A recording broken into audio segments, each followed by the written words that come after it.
어느 목사님에게 들은 이야기입니다.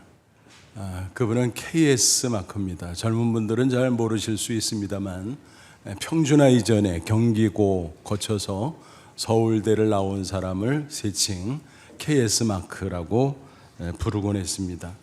동창회를 모였다고 합니다. 보니까 다 KS 마크들이에요. 근데 목사가 끼어 있으니까 자연스럽게 신앙 이야기가 나왔나 봅니다. 안 믿는 사람이 불쑥, 야, 너는 그렇게 똑똑한 친구가 어떻게 예수를 믿냐? 그러는 거예요. 그래서 그 목사님도 또 믿는 친구들, 너도 나도, 야, 너는 그렇게 똑똑한 친구가 왜 예수를 안 믿냐? 서로 그랬다는 거예요. 여러분 재밌죠? 이 이야기를 들으면서 어느 쪽 말이 맞는 것 같아요? 우리 입장에서는 너같이 똑똑한 친구가 어떻게 예수를 안 믿냐? 이겠죠. 근데 잘 따져보면요, 둘 다 틀렸어요. 왜 그럴까요? 신앙은 이성을 초월하는 영역이기 때문입니다. 머리가 좋고 똑똑하다고 믿는 거 아니죠. 어리석고 순진하다고 믿는 것도 아니죠. 그 반대도 아닙니다. 성령이 임해서 마음의 감화를 받아야 비로소 믿을 수 있는 것입니다. 그래서 엄밀하게 말하면 믿는 것이 아니라 믿어지는 것이다, 그렇게 말씀드릴 수 있습니다. 그런 점에서 성경은 믿음은 하나님의 선물, 그렇게 증거하고 있습니다. 에베소 2장 8절 말씀이죠. 정말 그렇습니다. 이성적으로 생각해 보면 도저히 이해하기가 어렵습니다. 동정녀 잉태? 아니, 어떻게 처녀가 아이를 낳아? 십자가? 왜 하필이면 그렇게 잔인하게 죽어? 부활? 죽은 사람이 어떻게 살아나? 하나같이 받아들이기가 어려워요. 의심할 수밖에 없습니다. 그러니까 신앙은 이성적 영역이 아니라는 것입니다.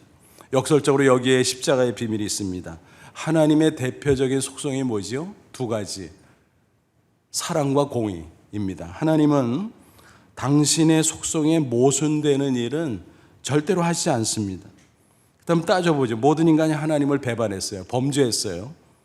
그래서 그 죄로 말미암아 영원히 죽을 수밖에 없어요. 근데 하나님이 볼 때 사랑하니까 죽일 수는 없어. 그런데 공의가 문제잖아요. 또 공의로 심판해서 죽이려고 하는데 아유, 이게 문제잖아요. 그러니까 공의를 살리자니까 사랑이 울고, 사랑을 살리자니까 공의가 울고, 사랑한다고 대충 그냥 눈 감아주고 지나갈 수는 없는 거잖아요. 그래서 이래저래 문제다라고 하는 것입니다. 그 어려운 문제를 하나님의 놀라운 아이디어로 푸신 거죠. 그게 십자가예요. 왜 그럴까요? 동정녀 잉태. 여러분, 대속의 십자가를 져야 되는데, 그러니까 본인이 죽는 것이 아니라 하나님의 독생자 예수님이 대신 죽어주는 거잖아요. 그래서 공의를 만족시키는 거잖아요. 근데 대신 죽기 위해서는 자신의 죄는 없어야 돼요. 근데 만약 남자와 여자를 통해서 탄생한다면 원죄의 오염을 막을 수가 없어요. 그래서 동정녀의 몸을 빌어서 성령으로 잉태되셨다라는 것입니다. 그래서 아기로 태어나서 장성한 후에 십자가에 피 흘려 죽으셨어요. 무죄한 인간으로서 인간들의 죄를 대신해서. 그래서 대속의 십자가인 것이죠. 여러분, 그런 방법으로 우리 인간을 죄와 사망에서 구원하시는 하나님의 놀라운 지혜, 여러분, 인간이 따라갈 수 있겠습니까? 인간은 따라갈 수 없어요. 그러니까 괜히 시비 거는 거죠. 동정녀의 잉태가 어떻고, 십자가가 어떻고, 또 부활이 어떻고. 그래서 십자가는 하나님의 아이디어다, 그렇게 기억하시면 되겠습니다. 이런 사실을 바울은 고린도전서 1장 22절로 24절에서 이렇게 증거합니다. 유대인은 표적을 구하고 헬라인은 지혜를 찾으나. 무슨 얘기예요? 유대인은 기적 보여줘 믿을게, 그런다는 거예요. 헬라인은 지적이라 철학적으로 지식적으로 설명해봐, 그럼 믿을게, 그런다는 것입니다. 그러나 우리는 십자가에 못 박힌 그리스도를 전하니 유대인에게는 거리끼는 것이요 이방인에게는 미련한 것이로되. 그러니까 십자가가 유대인들에게는 에이, 그게 뭐야? 또 이방인 헬라인도 그게 뭐야? 그런다는 거예요. 오직 부르심을 받은 자들이 유대인이나 헬라인이나 그리스도 하나님의 능력이요 하나님의 지혜니라. 그래서 하나님의 멋진 아이디어로 그 십자가가 있었고 그 십자가 대속으로 인간을 구원하게 됐다라는 것입니다. 근데 그걸 잘 이해를 못하니까 십자가를 이상하다고 어리석은 것이라고 배척하지요. 그것은 적반하장이에요. 마치 이런 거예요. 유치원생이 박사님이 이야기하는 거를 이해를 못하니까 그거 틀렸어요 하고 대드는 거예요. 그거 똑같아요. 그래서 하나님의 지혜의 십자가, 그것을 의심하고 배척하는 것은 그야말로 어리석은 것이다 라는 사실입니다. 여기서 우리가 또 한 가지 기억할 게 있어요. 부활이죠. 부활. 여러분, 부활이 없다면 어떻게 해요? 예수님이 하나님의 아들인 것 증명할 수 있어요? 없죠. 예수님이 인간으로 사셨잖아요. 그러니까 뭐 인간 아니야 라고 그렇게 생각할 수 있어요. 또 부활이 없다면 예수님의 십자가 죽음이 대속을 위한 것임을 어떻게 증명할 수 있겠어요? 그 당시 십자가에 처형된 사형수들이 수두룩 많은데, 그렇잖아요. 예수님께서 부활하심으로 하나님의 아들인 것을 증명했고, 또 십자가 죽으심은 무죄하신 그분이 대속을 위해 피 흘려 죽으신 것임을 증명하고 있습니다. 그래서 십자가 부활을 기독교의 두 기둥, 그렇게 말하는 것이죠. 로마서 1장 4절에서 바울은 증거합니다. 죽은 자들 가운데서 부활하사 능력으로 하나님의 아들로 선포되셨으니 곧 그리스도 주 예수 그리스도니라.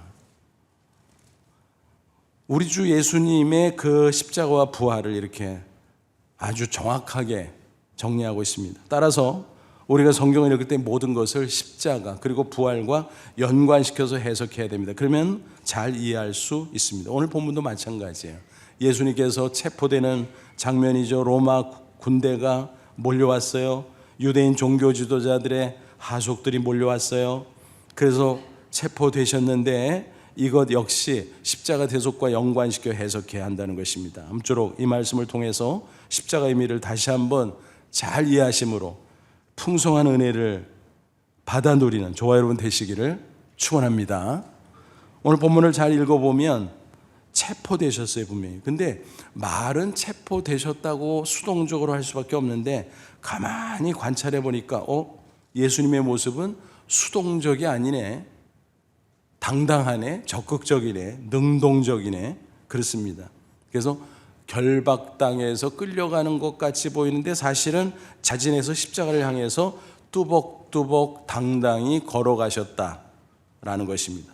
한마디로 말하면 대속적 행동이었다는 사실입니다.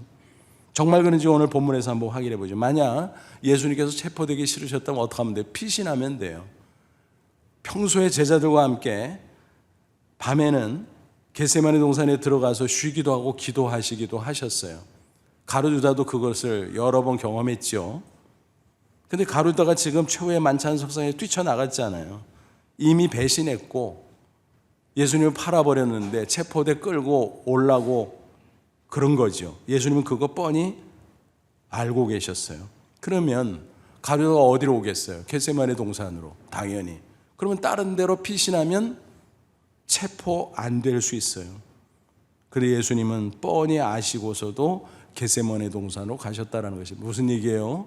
겟세마네 동산에서 피땀 흘려 기도하시고 십자가 지기로 결단하신 거예요. 그러니까 너희들 와라, 내가 감아, 그런 식이었습니다.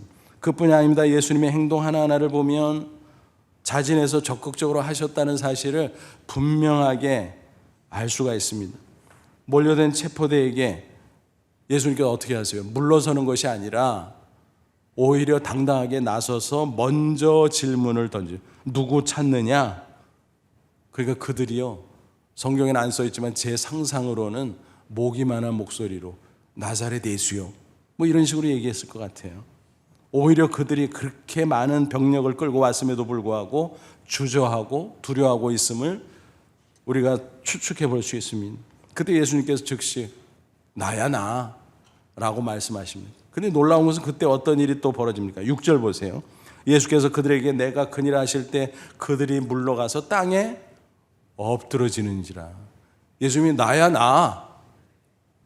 그 한마디 하셨는데 그들이 깜짝 놀라가지고 뒤로 물러나서 엎드려져요. 아니 예수님 잡으러 왔다며. 왜 이래? 그것은 예수님의 신적인 위험 앞에 그들이 두려워했고 그래서 물러서다가 엎드러지고 말았다는 것입니다. 참 어떻게 보면 코미디죠, 코미디. 그리고 예수님은 그들에게 뭐라 그래요? 누구를 찾아왔다고? 나사렛 예수요. 맞지? 나야 나. 그러니까 내 제자들은 안전하게 풀어줘. 알았지? 예수님께서 오히려 당당히 요구하세요. 그때 베드로가 흥분한 나머지 칼을 휘둘렀어요. 그 칼에 대장의 종 말고라는 사람의 오른쪽 귀가 베어져서 떨어졌어요. 그의 그 충동적인 행동은 어떻습니까? 십자가 길에 방해가 되는 거였어요. 오히려. 그래서 예수님께서 책망을 하죠. 그리고 말고의 귀를 붙여서 완전히 치유해 주십니다. 본문에는 안 나오지만 누가복음에 기록이 되어 있어요. 누가복음 22장 51절 예수께서 이르시되 이것까지 참으라 하시고 그 귀를 만져 낫게 하시더라. 그 떨어진 귀를 가지고 붙여주시고 완치시켜 주시는 이적을 베푸셨다는 것입니다. 급박한 상황이었잖아요. 그런데 얼마나 여유만만하신지 참 신기할 정도죠. 그래서 그 분위기를 타서 이런 조커를 누군가 만들었습니다. 예수님께서 그 귀를 붙여주면서 뭐라고 말씀하셨을까? 여러분 상상해 보세요. 얍! 기합을 넣으셨을까요? 아니면 잘 붙으라고 딱 그랬을까요? 이렇게 얘기했다는 겁니다. 해피 뉴 이어. 새해 인사 해피 뉴 해가 아니라 귀, 복귀, 새귀 내가 만들어줄게 하고 그렇게 치유해 주시는 놀라운 이적을 베푸셨다는 것입니다. 그럴듯하지요. 상상입니다만. 그런 후에 예수님은 그들에게 붙잡히셨습니다. 그리고 결박되어서 끌려가셨습니다.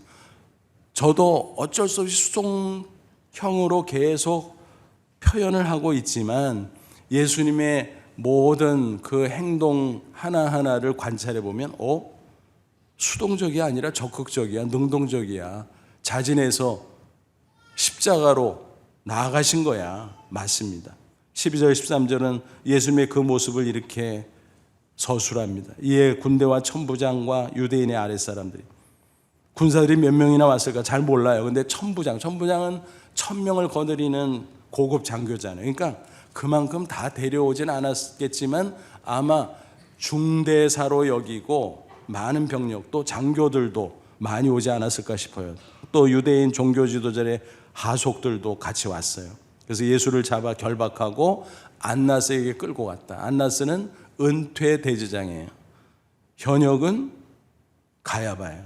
그래서 안나스에게 신문받고 그 다음에 가야바에게 가서 사내들인 공회에서 신문받고 불법적으로 재판받아 사형 선고를 당하게 됩니다. 말도 안 되는 죄목으로. 죄목은 신성모독이에요. 아니 예수님이 하나님의 아들인데 무슨 신성모독이야? 나는 하나님과 하나야. 나는 하나님의 아들이야. 바른 말 하셨구만. 그죠? 그러니까 애매하게 사형 선고를 당하셨다는 것입니다. 그런데 문제가 있었어요. 그 당시 로마가 식민 통치하고 있었잖아요. 그래서 이스라엘에게 많은 자율권을 주었지만 사형 집행권은 로마 당국이 독점하고 있었어요. 그래서 부득이 그들은 예수님을 끌고 빌라도 총독에 가서 또 한 번 재판을 받게 됩니다. 물론 죄목을 슬쩍 바꾸지요. 반역자, 유대인의 왕이라 그랬다. 그러면은 사형이거든요. 근데 빌라도가 신문해 보니까 아니야. 그래서 무죄 석방하려고 그랬는데 그들이 백성들을 충동시켜가지고 막 데모가 나고 난리가 났어요. 예수를 십자가에 못 박아라. 예수를 십자가에 못 박아라. 결국 양심을 팔고 빌라도는 사형 선고를 내렸고 예수님은 십자가에 못 박혀 죽게 되셨습니다. 그런 놀라운 섭리 가운데 죄 없으신 예수님이 죄를 뒤집어 쓰고 십자가에 필려 죽으신 것입니다. 그렇게 하심으로써 모든 인류의 죄를 대속하신 것이지요. 그런 과정 속에 오늘 본문 체포 사건이 기록되어 있는 것입니다. 그러니까 그것도 뭐예요? 예수님이 결박돼서 끌려간 것은 십자가를 위한 것이니까 대속적인 것이다 라고 우리가 해석할 수가 있습니다. 그러니까 예수님은 우리가 결박되는 것을 대신해서 자진해서 결박당하신 것입니다. 그렇게 함으로써 우리를 결박에서 풀어주셨다라는 것입니다. 그렇습니다. 모든 인간은 죄인이므로 온갖 것에 결박되어 있어요. 죄의 삭은 사망, 죄와 사망에 결박되어 있습니다. 또 죄로 인한 여러 가지에 결박되어 있습니다. 사도 바울은 죄와 사망에 결박되어 있던 우리가 예수 그리스도 십자가 대속의 은혜로 해방됐음을, 거기서 풀어졌음을 증거하고 있습니다. 로마서 8장 1절 2절. 그러므로 이제 그리스도 예수 안에 있는 자에게 결코 정죄함이 없나니, 심판이 없다는 얘기. 이는 그리스도 예수 안에 있는 생명의 성령의 법이 죄와 사망의 벗은 너를 해방하였습니다. 죄와 사망의 결박을 당하고 있었는데 거기서 풀어줬다.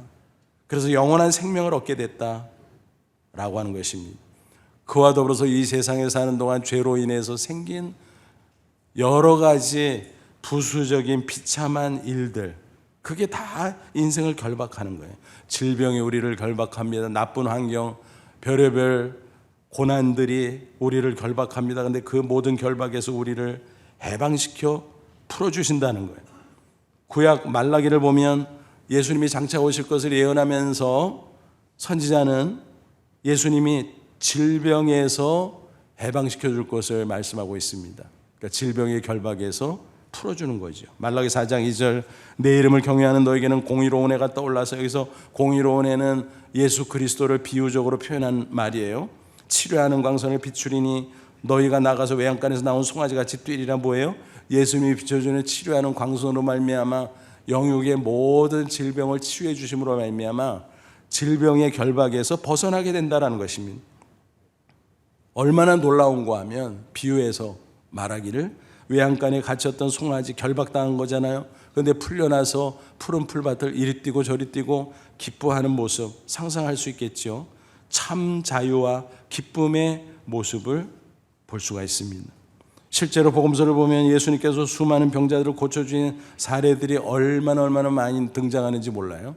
예수님은 복음을 증거하고 말씀을 가르치기도 했지만 치유 사역도 했잖아요. 그래서 영적인 병, 육적인 병, 그 결박에서 많은 백성들을 벗어나게 풀어주셨습니다. 우리 그리스도인의 치유는 두 방향으로 이루어집니다. 하나는 일반 은혜의 차원에서 의학적 치료, 그것도 하나님의 선물이에요. 하나님이 인간에게 지혜를 주시고 의학을 연구하게 하시고 그것이 축적되어서 우리가 그 혜택을 보는 거예요. 불신자든 신자든 상관없이 의학적 치료를 받을 수 있습니다. 그런데 또 하나는 뭘까요? 하나님께서 직접 신적인 능력으로 신자들에게 특별 은혜로 베풀어 주시는 치유가 있어요. 그걸 신유라고 하죠. 그러므로 우리는 질병에 결박되어 있을 때 기도하고 벗어날 수 있습니다. 의학적 치료를 받으면서도 기도하고, 또 신유의 은혜를 바라보면서 기도하고, 그럴 때 하나님께서 응답하시고 우리를 질병의 결박에서 풀려나게 해주실 줄로 믿습니다. 물론 예수님께서 치유해 주지 않는 경우도 있기는 합니다. 못하는 게 아니라 안 하는 거예요.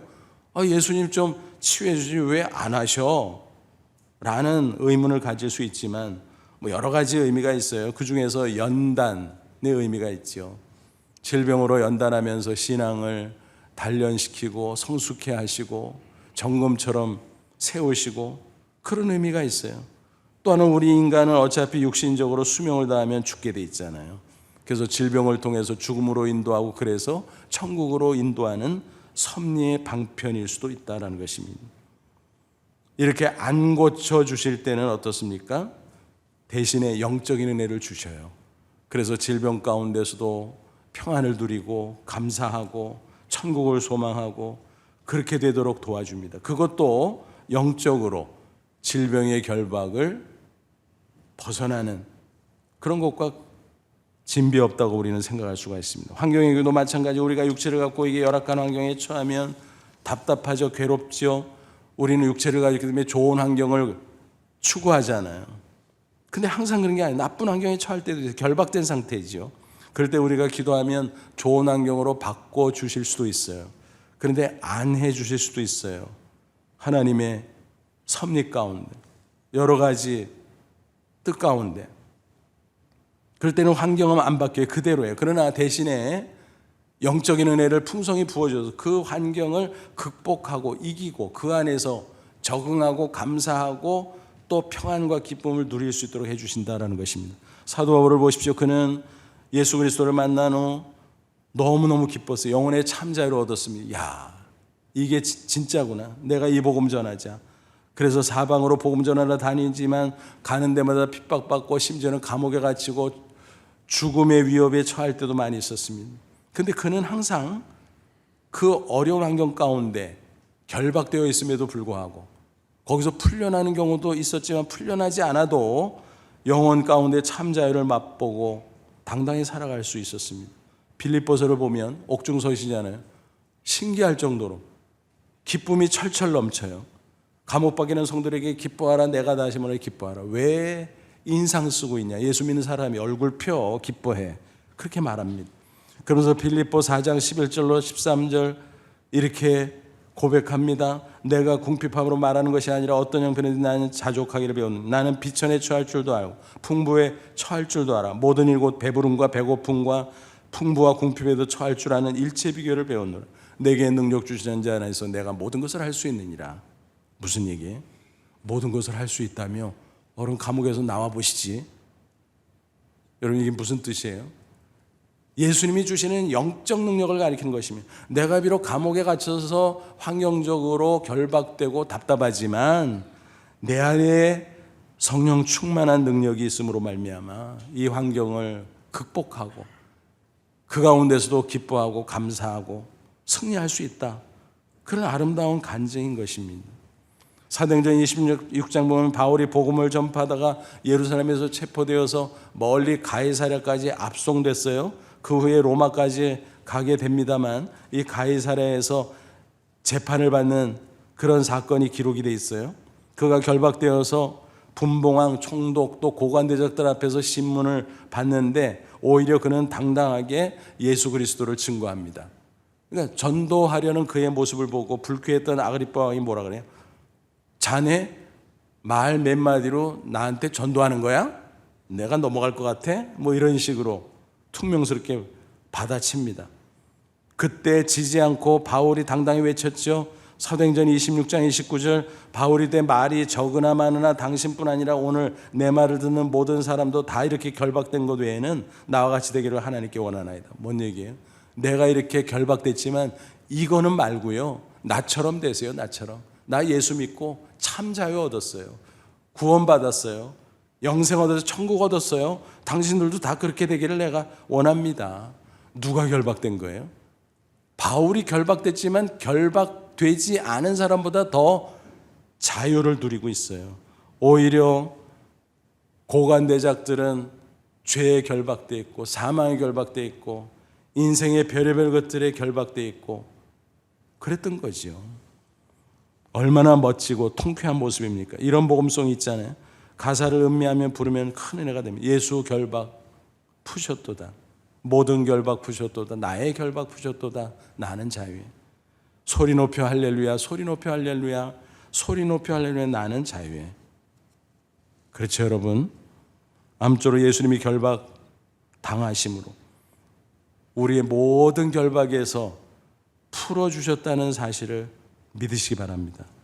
그래서 주님 앞에 기도하며 주님을 의지함으로 말미암아 어떤 결박에서도 벗어나 항상 기뻐하며 감사하며 승리의 인생 살아가는 저와 여러분 되시기를 축원합니다.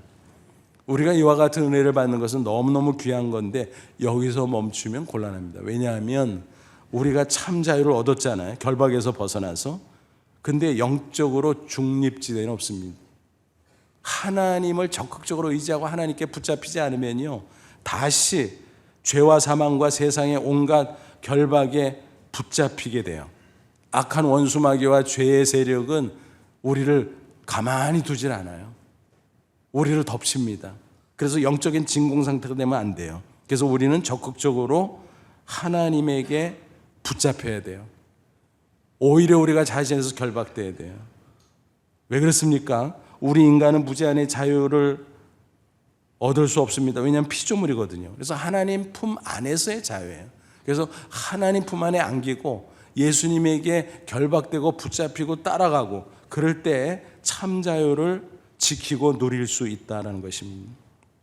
그러지 않으면 죄와 사망이 우리를 덮치고 다시 우리를 결박할 수 있다는 사실을 꼭 유의하시기 바랍니다.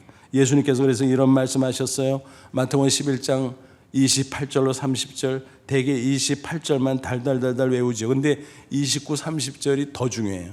수고하고 무거운 짐 자들아 다 내게로 오라. 내가 너희를 쉬게 하리라. 나는 마음이 온유하고 겸손하니 나의 멍에를 메고 내게 배우라. 그리하면 너희 마음이 쉼을 얻으리니 이는 내 멍에는 쉽고 내 짐은 가벼움이라. 여러분 무슨 얘기예요? 짐진 자들아 결박됐구나. 세상의 온갖 인생고로 결박됐구나. 다 나한테 와. 내가 풀어줄게. 너의 결박에서 너를 풀어주고 참 안식과 기쁨을 줄게. 근데 그 다음에 뭐라 그래요? 나의 멍에를 메고 나한테 배워 라고 말씀하셨어요. 아니 결박을 풀어주신다면서 뭐 또 멍에를 매래? 줬다 뺐으시나? 무슨 말이에요? 그냥 멍에가 아니잖아. 나의 멍에, 예수님의 멍에. 여러분 우리가 새 옷을 착용할 때 어때요? 딱 맞는 옷은요 안 입은 것 같아. 너무 편하고 가볍고 그렇죠? 근데 안 맞는 옷은 너무 불편해. 그러니까 여기서 예수님의 멍에는 나한테 딱 맞는 멍에다라는 거예요. 그래서 내 멍에는 쉽고 딱 맞다 이 말이에요. 또 짐은 가볍고. 그래서 그 당시 유대인들이 사용하는 멍에는 쌍멍에였대요. 쌍멍에. 그래서 어미소, 새끼소 둘이 이렇게 나란히 있는데 쌍멍에. 근데 어때요? 힘을 누가 받아요? 어미소가 다 받아. 그냥 새끼는 끼어서 붙어서 그냥 묻어가는 거야. 여러분 우리 신앙생활이 그래요. 예수님을 의지하고 예수님께 붙어가면 우리가 너무너무 쉬워요. 어렵지 않습니다. 나를 위해서 대신 결박당하신 예수님께서 나의 모든 결박을 풀어주실 뿐만이 아니라 내 인생의 무거운 짐을 대신 져주시고 나를 이끌어 주신다는 사실 꼭 기억하시를 바랍니다. 그러므로 우리는 자진해서 예수님에게 결박당해야 돼요. 예수님을 사랑하기에. 그래서 그걸 뭐라 그래요? 사랑의 포로. 이와 같은 거죠 마치. 사랑하는 부부가 있습니다. 서로에게 포로가 된 거예요. 사랑하는 사람이 나에게 무슨 말을 해요? 그럼 어때요? 사랑하기 때문에 알았어 하고 따르죠. 또 사랑하는 사람이 나에게 무엇을 요구하면 그래 알았어 내가 해줄게. 헌신하죠. 희생하죠. 사랑의 포로지요. 뭐 꼼짝없이. 여러분 신앙생활이 그런 거예요. 예수님께 우리가 사랑하기에 포로로 우리가 스스로 자진해서 결박당하면 그게 가장 편하고 복되고 아름다운 삶입니다. 그럴 때 승리가 있습니다. 축복이 있습니다. 영광이 있습니다. 여러분 이 사실을 꼭 믿으시고 그렇게 신앙생활 하시기를 축원합니다. 구체적으로 그거는요. 주님을 사랑하기에 주님의 말씀에 붙잡혀 사는 거예요. 주님을 사랑하기에 주님이 원하시는 사명에 크든 작든 붙잡혀 사는 거예요. 그러면은 그것이야말로 신앙생활 잘하는 것이고 그럴 때 주님께서 우리를 이끌어 주심으로 말미암아 우리가 참 평안과 기쁨, 승리와 축복과 영광을 얻게 된다라는 사실입니다. 요한복음 14장 21절 보면 예수님을 사랑하는 증거가 뭐라 그랬어요? 나의 계명을 지키는 자라야 나를 사랑하는 자니. 입술로만 나 예수님 사랑해요? 주님 사랑해요? 찬양하면 뭐예요? 진짜는 뭐냐 하면 주님 말씀하시면 그대로 순종한다는 거예요. 어김없이. 어떤 때는 야 이러다가 손해보는 거 아니야? 그래도 순종하라는 거예요. 그러면 결국 승리한다는 거예요. 2차 세계대전 당시에 일본의 외교관 스기하라 지우네입니다. 그는 리투아니아 주지의 일본 부영사였어요. 아주 신실한 그리스도인이었습니다. 러시아 정교회 교인이었다고 전해집니다. 근데 문제가 생겼어요. 나치 독일이 유럽을 속속 정복하고 있었잖아요. 그러다 보니까 유대인들이 피할 데가 없는 거예요. 빨리 벗어나자. 먼 나라로 도망가자. 그러지 않으면 붙잡혀서 독가스실에 가서 학살당하니까 막 급박한 상황이죠. 근데 각국 영사관이 막 다치는 거예요. 근데 일본 영사관이 아직 다치지 않은 그때에 다수의 유대인들이 몰려왔어요. 우리 비자 발급 좀 해주세요. 비자 발급 좀. 그래서 본국에 문의를 했습니다. 이런 상황인데 어떻게 됩니까? 절대로 비자 발급하지 마시오. 왜? 일제가 그 당시 나치 독일과 동맹이었잖아요. 근데 고민에 빠졌죠. 만약 비자 발급을 안 하면 이 사람들이 오도가도 못하다가 나치 독일에 붙잡혀서 학살을 당하는데 도저히 신앙 양심상 거절할 수가 없었어요. 그래서 생각했습니다. 내가 일본인 이전에 그리스도인이지. 그래, 하나님의 말씀대로 하자. 그래서 비자 발급을 열심히 해줬습니다. 그런데 마침내 영사관이 폐쇄가 됐어요. 밖으로 나갔습니다. 호텔에 임시 사무실을 열고 계속해서 비자 발급을 해줬습니다. 그래서 그가 그렇게 비자를 발급해 준 결과 거의 5천여 명이나 되는 유대인이 목숨을 구할 수 있었다는 놀라운 사실입니다. 그래서 그를 가리켜 일본판 오스카 쉰들러라고 오늘날 사람들이 부르고 있습니다. 하지만 그 당시에는 외무성에서 쫓겨났어요. 또 많은 사람들이 저 사람 저거 돈 받고서 발급해 줬을 거야. 돈 떼돈 벌었겠네. 조사해 봐야 돼. 얼마나 무시를 당하고 박해를 받았는지 모릅니다. 하지만 세월이 흐르고 나서 어떤 일이 벌어졌나요? 그의 선행이 알려지게 됐습니다. 명예를 회복했습니다. 여러 나라에서 그를 칭송하고 표창을 하고 또 결국에는 일본도 그 사람에게 사과를 하고 그를 칭송하게 됐습니다. 영화로도 제작하고 또 이스라엘 같은 나라는 너무너무 고마운 마음에 야드바셈이라고 하는 학살 기념관 한쪽에 그를 기리는 동판을 설치하기도 했습니다. 얼마나 영광스럽습니까? 그 후손들은 스게하라를 자랑했습니다. 그분은 하나님 말씀대로 한 겁니다. 하나님 말씀대로 살았기에 이런 결과가 너무 자랑스럽습니다. 그렇게 간증을 했습니다. 얼마나 놀랍습니까? 본인도 명예롭고 나중에는 축복을 받았고 또 자손들까지 많은 축복을 받았으니 정말 감사한 일 아니겠습니까? 여러분, 말씀에 붙잡혀 사는 사람은 반드시 승리한다는 사실을 꼭 믿으시기를 바랍니다. 그리고 우리는 사랑의 포로로 사명에 붙잡혀 살아가야 됩니다. 여러분, 주님을 사랑하면요, 주님이 나한테 시키는 일 크든 작든 감사하는 마음으로 하게 돼 있어요. 요리조리 빼지 않아요. 고린도후서 5장 14절 그리스도의 사랑이 우리를 강권하시는도다.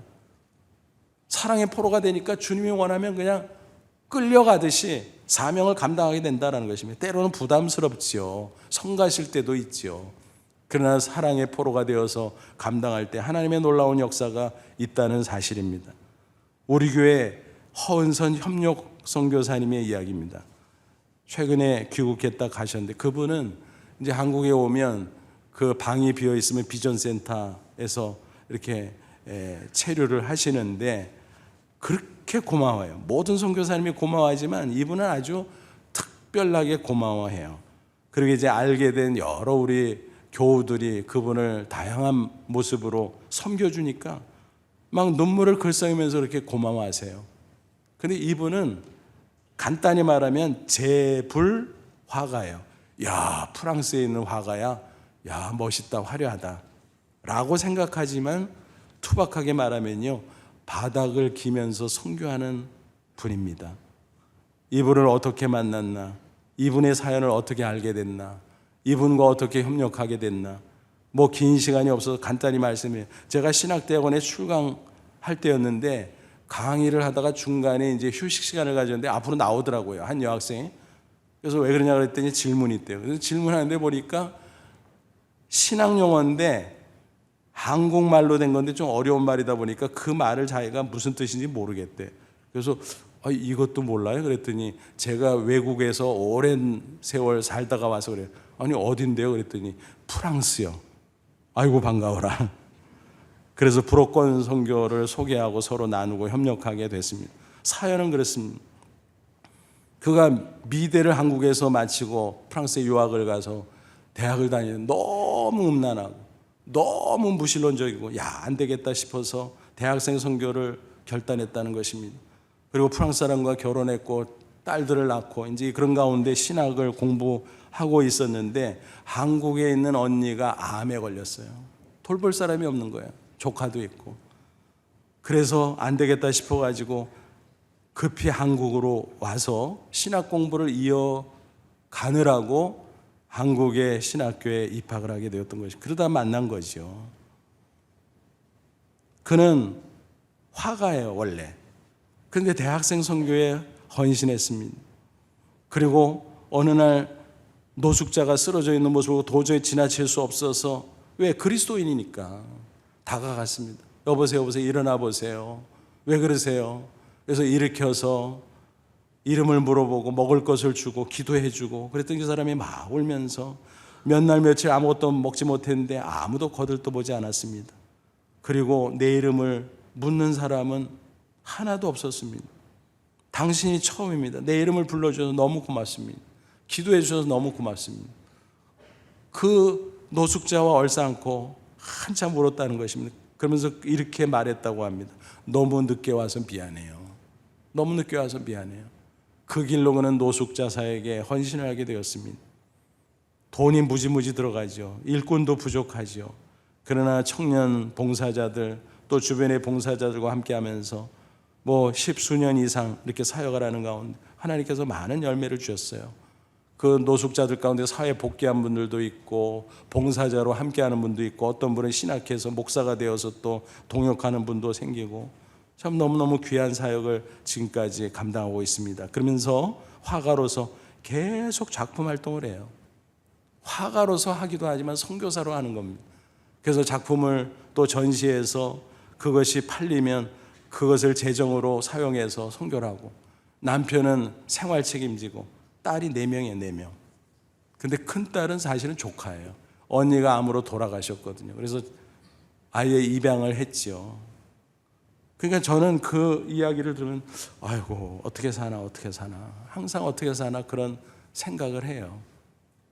근데 부지런히 복음 전하고 부지런히 아르바이트하고, 요번에 들어와서는 또 새로운 이야기를 하더라고요. 어떤 때는 영어, 불어, 한국어 3가지를 동시 통역하는 그런 아르바이트를 한대요. 근데 코로나 걸려가지고 체력도 떨어지고 막 조금 이렇게 두뇌가 잘 회전되질 않아서 이제는 목사님 그것도 못하게 생겼어요 그러더라고요. 늘 재정에 쪼들리니까 여성이잖아요.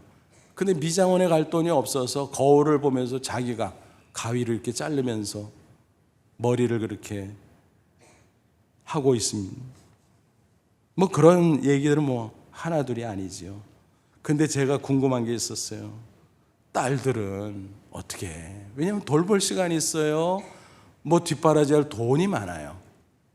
근데 너무너무 기쁜 소식을 듣습니다. 웃으면서 제가요 새벽마다 우리 애들 위해서 기도했어요. 하나님, 우리 애들 내가 못 돌보는데 어떻게 해요? 왜냐면 바쁘니까, 돈이 없으니까. 그때 하나님이 위로하더래요. 야, 너는 내 양떼들 돌보잖아. 그러니까 내가 네 아이들 돌볼게. 눈물 흘리지 마. 내가 책임져. 근데 진짜 큰아이, 조카죠. 큰아이는 그랑새꼴이라고 좋은 그 대학 코스로 들어가서 졸업하고 또 자기 길을 가고, 밑에 애들도 그냥 공부 열심히 하고 신앙 가운데 쑥쑥 대학 가고 또 그렇게 잘 자라고 있다는 이야기를 하는 것이었습니다. 게다가 다행히 프랑스는 학비가 프랑스 사람들에게 있어서 무료거든요. 그래서 제가 속으로 다 살게 돼 있구나. 오히려 돈 있는 것보다 더 잘 되는구나 라는 생각을 했습니다. 주일 열심히 하니까 주님이 다 책임져 주는구나. 여러분, 얼마나 아름답고 귀한 일입니까?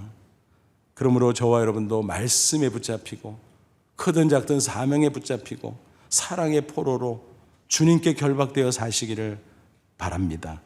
지금 사순절 보내고 있습니다. 나를 대신해서 결박당하시고 십자가에 피 흘려 죽으신 주님을 바라보시기 바랍니다. 지금 혹시 이런저런 결박에 묶여서 고통을 당하고 있습니까? 답답해하고 있습니까? 슬피 울고 있습니까?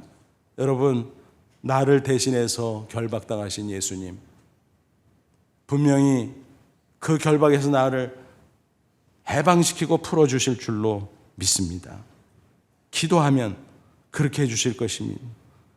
그리고 우리는 이제 은혜를 받고 그런 부정적인 것에 결박당하지 말고 사랑의 포로로 말씀과 사명에 결박되고 붙잡히시길 바랍니다.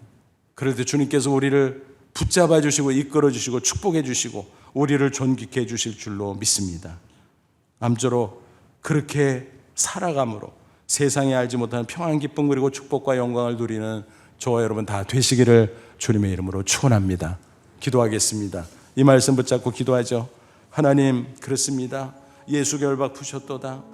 나 같은 죄인, 죄와 사망, 질병, 모든 나쁜 환경, 고통들, 숱한 것들에 결박될 수밖에 없었지만 나를 대신해서 결박당하시고 십자가에 피 흘려 죽으심으로 그리고 부활하심으로 나의 결박을 풀어주신 것을 감사합니다.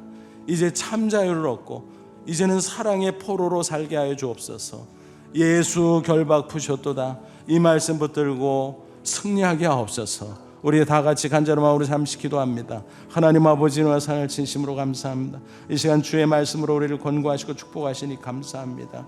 우리는 연약하고 부족하지만은 우리를 사랑하시고 우리를 결박에서 건져주시고 우리를 이끌어주는 주님 감사합니다. 찬양합니다. 예수 결박 푸셨도 이 진리의 말씀 붙잡고 승리하게 하시고 이제는 사랑의 포로가 되어 말씀에 붙잡히고 사명에 붙잡혀 주님 따라가며 살게 하여 주옵소서. 그래서 승리하게 하시고 하나님의 놀라운 축복도 경험하며 우리를 존귀케 하시는 영광을 얻을 수 있도록 인도해 주옵소서. 예수님의 이름으로 기도하옵나이다. 아멘.